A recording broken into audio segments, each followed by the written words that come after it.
हरे कृष्ण। आज मैं शंकर भगवान के बारे में बताने वाला हूँ, जो शायद ही किसी ने सुना नहीं और इसके बारे में बिल्कुल भी सोचा नहीं। एक अनकही, एक बहुत सुंदर बात बताने जा रहा हूँ।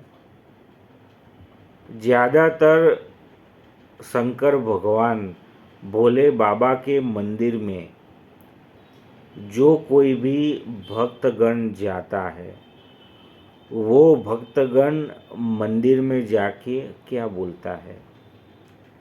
वो शंकर भगवान के आगे जाके उनके नाम को ही तो सुनाता है। हर हर भोले, शिव शंकर, हर हर महादेव, भोले बाबा। इस तरह जो भी भक्त है वो शंकर भगवान को प्रसन्न करने के लिए उनके हर एक नाम को बोलता है। देखो, शंकर भगवान को प्रसन्नता तो होगी, लेकिन वो ये भी जानते हैं कि उनका नाम क्या है। उनके भक्त उनके नाम को ही उनको सुनाते हैं। उनको प्रसन्नता होती है, लेकिन ज़्यादा प्रसन्नता होगी जब कोई भक्त उनके इष्ट देव का स्मरण करवाए। उनके इष्ट देव कौन हैं? भोलेनाथ के इष्ट देव है नारायण। भगवान कृष्ण नारायण के अवतार है, तो राधा कृष्ण भगवान शंकर के इष्ट देव है। राधा कृष्ण भगवान शंकर के इष्ट देव है। अगर कोई व्यक्ति मंदिर में जाके शंकर भगवान के इष्ट देव राधा गोविंद की याद दिलवाए तो उनको बहुत प्रसन्नता होगी। एक या दो सुंदर टॉपिक को वर्णन करता हूँ। बहुत सुंदर टॉपिक है। ये दर्शाता है कि भोले बाबा अपने इष्ट देव नारायण से कितना प्यार करते हैं। जब भगवान कृष्ण गोकुल में जन्मे तो उसके कुछ ही दिनों बाद शंकर भगवान अपना स्वरूप बदल के भगवान कृष्ण के दर्शन करने के लिए गोकुल में गए। क्यों? क्योंकि वो उनके इष्ट देव है। भगवान नारायण कृष्ण बन के आए हैं, तो उनके दर्शन करने के लिए भोलेनाथ स्वरूप बदल के गोकुल में आए हैं।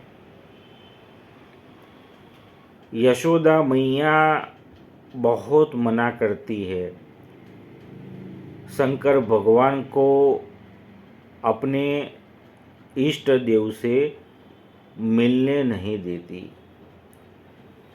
शंकर भगवान बहुत प्रार्थना करते हैं यशोदा मैया से, सिर्फ एक झलक उनको देखनी है बाल कृष्ण की, लेकिन मैया मानती ही नहीं। आखिरकार भोलेनाथ दोनों हाथ जोड़ के भगवान कृष्ण से प्रार्थना करते हैं, हे प्रभु, आप मेरे इष्ट हो, आपने अवतार लिया है, मैं आपके इस स्वरूप को देखे बिना जाने वाला नहीं हूँ। आप कुछ लीला करिए तो यशोदा मैया मुझे आपका दर्शन करवाए।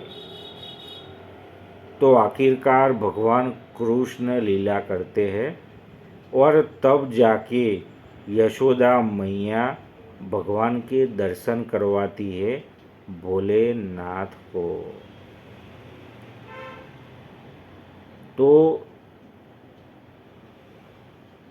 शंकर भगवान के इष्ट देव है राधा गोविंद। एक दूसरी सुंदर बात, बहुत समझने लायक बात है जो मैं चर्चा करूँगा। नरसिंह मेहता। नरसिंह मेहता का जन्म हुआ तो वो गूंगे थे, वो बोल नहीं पाते थे, तो वो बहुत छोटे थे। उस वक्त उनकी दादी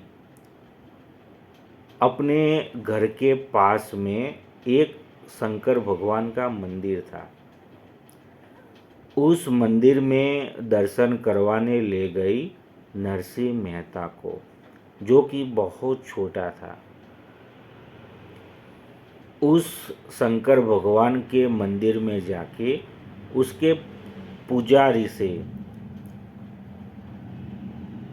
नरसिंह मेहता जी की दादी ने बोला, ये छोटा सा बालक जिसका नाम नरसिंह है,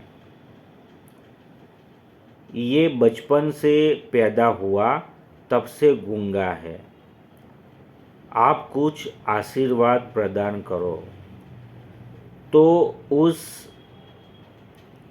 शंकर भगवान का जो मंदिर है उसके पुजारी ने नरसिंह मेहता के सर पे हाथ रखा और बोला, बेटा बोलो राधे कृष्ण, राधे कृष्ण, राधे कृष्ण।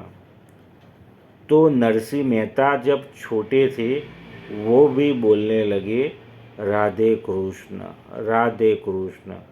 उनकी जो वाचा है वो वापिस आ गई।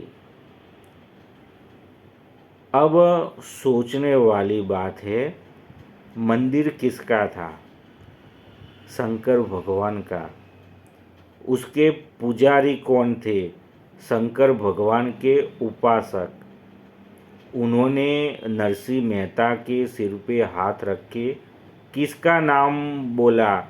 राधे कृष्ण का।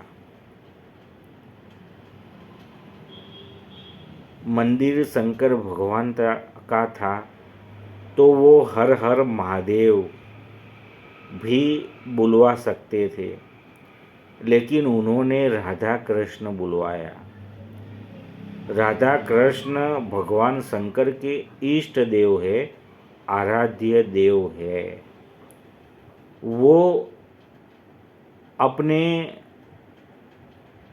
लोक में जब ध्यान में समाधि में होते हैं तो वो अपने इष्ट देव राधा गोविंद का ही स्मरण करते हैं। शंकर भगवान किसका स्मरण करते हैं? वो जब ध्यान में होते हैं तो वो अपने इष्ट देव नारायण राधा गोविंद का स्मरण करते हैं। सोचो, अगर भगवान शंकर के सामने जाए उनके मंदिर में और हम उनके ही इष्ट देव राधा गोविंद की याद उनको दिलवाए तो वो कितने खुश होंगे, वो बहुत प्रसन्न होंगे।